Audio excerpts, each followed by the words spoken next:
All right, welcome everyone to the deep dive. Today we're going to dive into something that I got to admit I don't think about very often.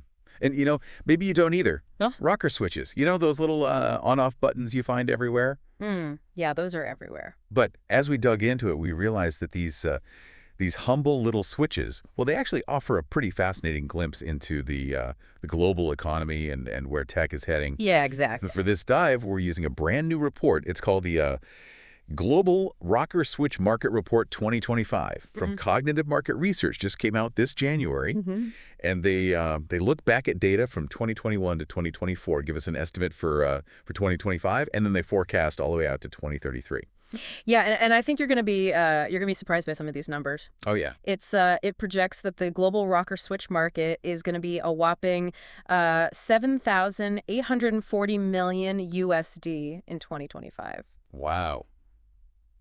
Yeah, that's a lot of money for these little switches. 7 billion. Yeah. Yeah, and then here's the kicker, right? It's not just staying there; it's expected to climb to almost 11,000 million Wow, by 2033. by 2033. Yeah, growing at a compound annual growth rate, a CAGR of 4.20%. So, that kind of money flowing through something so seemingly basic really makes you step back and look at things a little differently, doesn't it? Oh, it really does. I mean, when you think about just how much money is, wrapped up in something that we take for granted every single day. Yeah. So our goal in this deep dive is to kind of unpack that almost $8 billion figure Okay. and really understand, okay, where is this demand coming from? Yeah. What's driving all this growth? Yeah. And what can this market for such a simple thing as a rocker switch? What can it actually tell us about these bigger trends that are shaping, our world, the global economy? So let's start with the big picture. Let's look at the global market overall. Okay, so as we mentioned, the report puts the global market at $7,840 million in 2025. With that 4.20% annual growth, we talked about taking it to just shy of $10.9 billion Wow. by 2033. That's huge. Yeah, it's significant, and one of the really fascinating things here is that a key factor the report highlights is this rising demand for switches that are both durable, so built to last, and also easy to use. Yeah. And I think if we zoom out a little bit and look at the bigger picture, it suggests that there's this broad trend happening in both industrial products and consumer products. People want things that last, Yeah. and they want things that are simple to operate. They don't want to have to pull out the manual every time they want to, turn on a lamp or something. Right, exactly. It should be intuitive, it should be straightforward, and it should last. And I think it's a good reminder that sometimes, the biggest market activity comes from these really basic needs. Right. Now let's kind of zoom in here and look at where geographically this demand is coming from. Where in the world are all these rocker switches being bought and sold? Yeah. The report has a really interesting regional breakdown, I thought. Right, right. So as it stands now, North America is the biggest player in the game, Okay. holding the largest share of the global market, over 40%. Wow. Yeah. Their market size in 2025 is estimated to be $2,273.60 million. Okay. And their CKG projected through 2033 is 2.7%. So, steady growth there. And then if we look within North America, the United States really dominates. 2025 market size of $1,793.87 million, Okay. growing at a slightly lower rate, 2.5%. Now, Canada and Mexico, they're also contributing. Okay. Their growth rates are higher, 3.5% for Canada, 3.2% for Mexico. Hmm. But their market size overall is smaller. All right. So, for now, North America is really the king of the rocker switch. Yeah, the big dog. Yeah, exactly. What about Europe? How does Europe compare? So Europe also has a pretty big chunk of the market, over 30%. Okay. And their market size in 2025 is estimated to be 1,881.60 million, with a projected CAGR of 2.8%. Okay. And if we dig down into specific countries, the UK and Germany really stand out. The UK has a market size of 316.11 million and a slightly higher growth rate, 3.6%. And then Germany, a little bit larger, 372.56 million, with a slightly lower growth rate, 3.0%. Okay, so some interesting little differences even within Europe there. Yeah, exactly. You see these little variations, Yeah, even fascinating. within the same region. Okay, well now let's shift gears a little bit and look at a region that always seems to be, a hot spot for growth in these global All markets, right. Asia Pacific. Yeah, APAC. What's the story there? So APAC, yeah, they're a really interesting case. Their market share in 2025 is around 23%. So not as big as North America or Europe, Hmm. but their projected compound annual growth rate is 6%.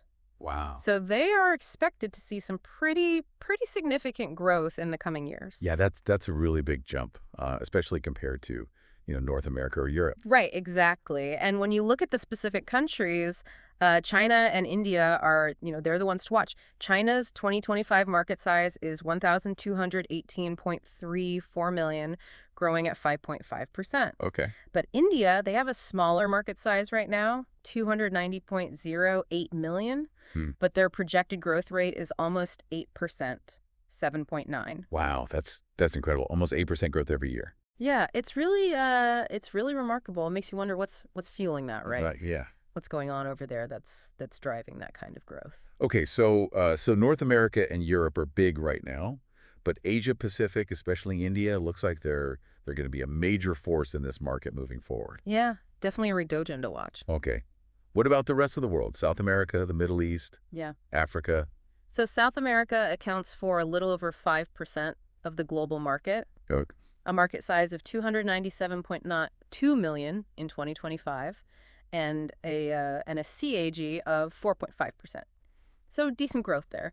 The Middle East is a little smaller, about 2%. Okay. Market size 313.60 million, and a slightly higher growth rate of 4.7%. Okay. And then Africa, they have the smallest share right now, about 1% of the global revenue. Market size of 172.48 million and a growth rate of 3.9%. Okay, so even though those regions are a little smaller now, they're still showing growth, still showing increasing demand. Yeah, exactly. I mean, you see it across the board. Yeah. Yeah. Okay. Well, the report has got to dig into the reasons why this market is growing. Right? Yeah. What did they identify as the main drivers? Yeah, absolutely. So one of the biggest, and this one's pretty straightforward, is rising vehicle production worldwide. Okay. Yeah. I mean, just think about it for a second, right? How many rocker switches are in your average car? They control the lights, the windows, all sorts of internal systems. Yeah, all over the place. Yeah, they're everywhere. So as more cars are being made, you need more switches. It's as simple as that. Right. Makes sense. Yeah, pretty direct connection there. Okay, so what's another big factor driving this growth? So this is where it gets a little more interesting because it shows how even a simple component like a rocker switch can evolve with technology. The report talks about the rise of smart IoT-enabled switches. Yeah, it's pretty cool. When you think about a rocker switch, you think about just a simple on and off, right, mechanical thing. Yeah, you flip it up, the light goes on. Right, exactly. But these new switches, they're offering so much more. You can control them remotely, you can monitor their status, and it's driving new demand.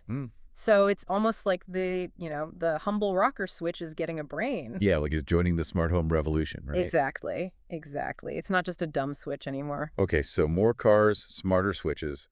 What's the third major driver the report identifies? So the third one is the continued expansion of automation across different industries. Okay. Right, as more and more processes are automated in manufacturing, logistics, all sorts of sectors, the need for reliable switches, durable switches goes way up. Right, because these systems need those switches to work. Yeah, they rely on them to control everything. So as automation grows, the demand for rocker switches grows right along with it.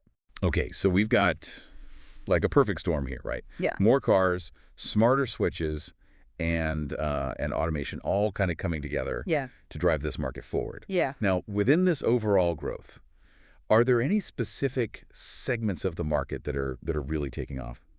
Yeah, the report actually identifies the automotive sector as the fastest growing segment, which really makes sense, right? We talked about the impact of rising vehicle production, but it's not just that. It's also the fact that cars are using more and more switches, especially as we see the rise of things like electric vehicles. Right, with all the Yeah, all the fancy new features and And stuff. all those screens and sensors and everything. Yeah, they all need switches. They need controls, yeah. Okay. Now let's look at the market from the type of switch itself. Right. The report breaks it down into a couple different categories, right? Yeah, so you've got single pole switches and you've got multi-pole switches. And interestingly, single pole switches are still the most common. The single pole switch, it's your basic on-off switch, right? It controls one electrical circuit. And the reason they're so popular is they're simple, they're cheap, and they're used everywhere. Right. You know, you find them in homes, offices, factories, everywhere. They're kind of like the workhorses of the switch world. Okay, so simple, reliable, single pole is still the king of the hill in terms of, just sheer volume. Yeah. But what about multi-pole switches? Yeah. Where do those fit in and how are they driving this growth? Right. So while single pole switches are the most common, multi-pole switches are actually seeing faster growth. Okay. Yeah. And that's because they can do more, right? Hmm. A multi-pole switch, it can control multiple electrical circuits with a single switch. Mm-hmm. And that versatility is becoming really important in these more complex systems. Like, for example? Yeah. So like automated machinery, electric vehicles, those smart appliances we talked about. Hmm. You know, as technology gets more intricate, you need switches that can handle more tasks. And that's where the multi-pole switch comes in. Okay, so single pole for the simple stuff, the everyday thing. Right. But multi-pole for these more complex systems and the new technology that's coming out. Exactly. Okay, that's a good distinction.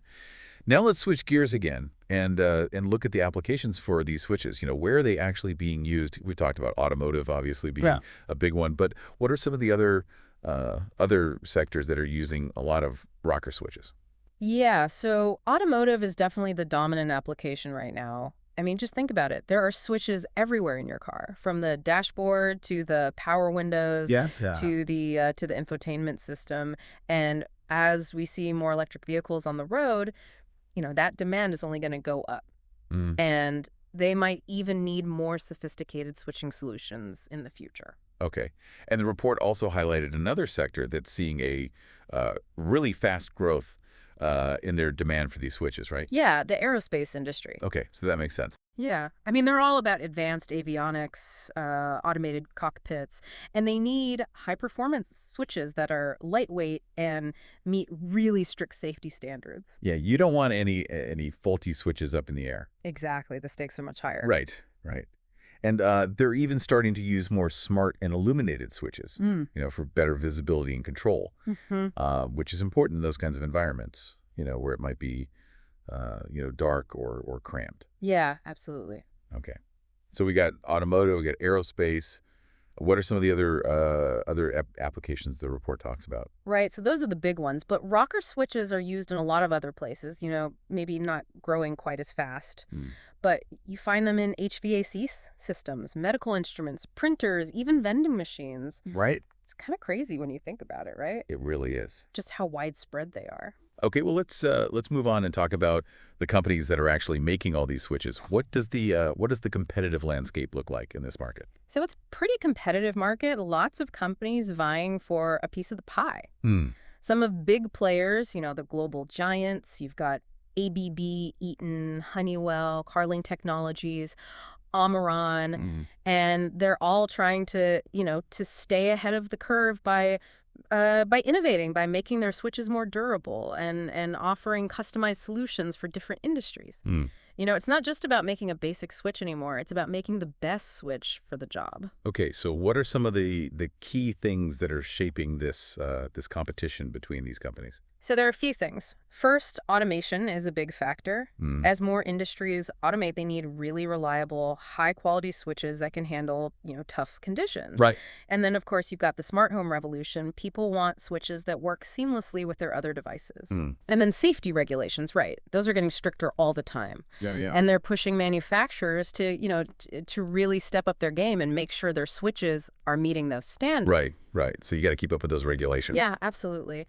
And then another thing that's really interesting is that the Asia-Pacific region is becoming a powerhouse in manufacturing, especially China and India. Right. And that's really impacting the competitive landscape because, a lot of the production and potentially even the future innovation is going to be centered there. Yeah. So, it's a mix of these established players and these rising stars in Asia. Okay, so what are some of the specific things these companies are doing to, to stay ahead of the game? What are some of the trends they're focusing on? Right. So there are a few things. First, they're all about miniaturization, Yeah.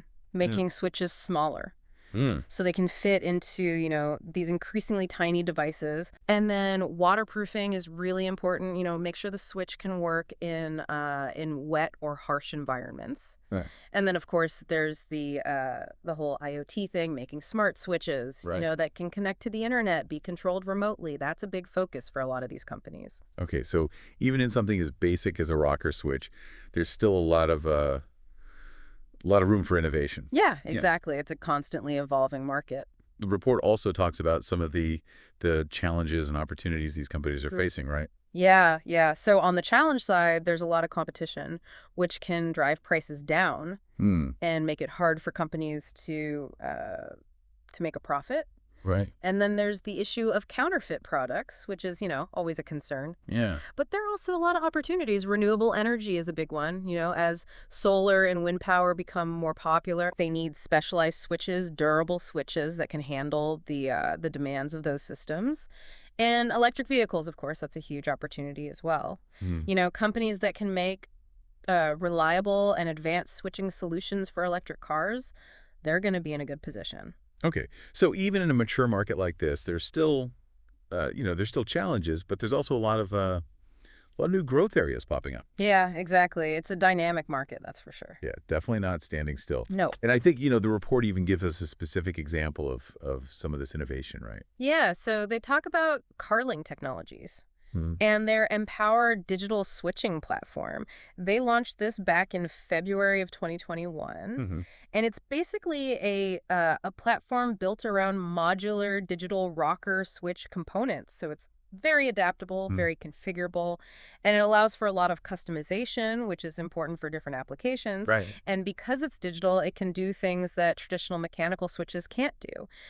Okay, so really pushing the boundaries of what a rocker switch can be. Yeah, exactly. It's a great example of how companies are, taking this basic concept and really pushing it forward. Okay, well, I think we've covered a lot of ground here. We've talked about the market size, the projected growth, the different regions, the drivers of growth, the applications, And competition. the competition. What are the challenges? Yeah, the different types of switches. Yeah. So let's try to boil it all down to a few key takeaways for our listeners. Okay, so big picture, the rocker switch market is it's a big deal, almost $8 billion this year, and it's only going to get bigger. Yeah. And while North America is leading the way now, the Asia Pacific region, particularly India, they're on the rise. Mm. And this growth is being driven by a few key things: more cars being made, those smart connected switches, and automation. And we're also seeing this shift, away from the simple single pole switches to these more versatile multi-pole switches as technology gets more complex. Right. And the market itself is very competitive. Lots of companies fighting for a piece of the action. They're focusing on innovation, durability, customization. Yeah. They got to keep up with the times. They got to meet the demands of these new technologies and these increasingly strict regulations. Yeah, and you might be listening to all this and thinking, okay, this is interesting, but why should I care about the global rocker switch market? Right. But I think what this deep dive really shows us is that, even something as simple as a rocker switch, it's connected to these much bigger trends in the global economy. Yeah. And in Okay. technology, the things we talked about, the rise of electric vehicles, the smart home revolution, automation, these are all having a real impact on the demand for even these really basic components. Mhm. And it's a good reminder that, every little piece plays a role in the bigger picture. Absolutely. So as we wrap up here, I want to leave you with a question to think about. Okay. Given all this growth, all this innovation, how do you think the rocker switch is going to evolve over the next decade? Hmm. new, unexpected applications might pop up as our world becomes more more electrified, more automated? It's a good question. I mean, take a look around you today, right? Look at your car, your appliances, your workplace. You see rocker switches everywhere. Yeah. And, think about the role they play. Think about how they might change. Hmm. It's a pretty fascinating world hidden in plain sight, I think. Well said. Yeah. Well, thanks for joining us for this deep dive. Thanks for having me. We'll see you next time. See you then.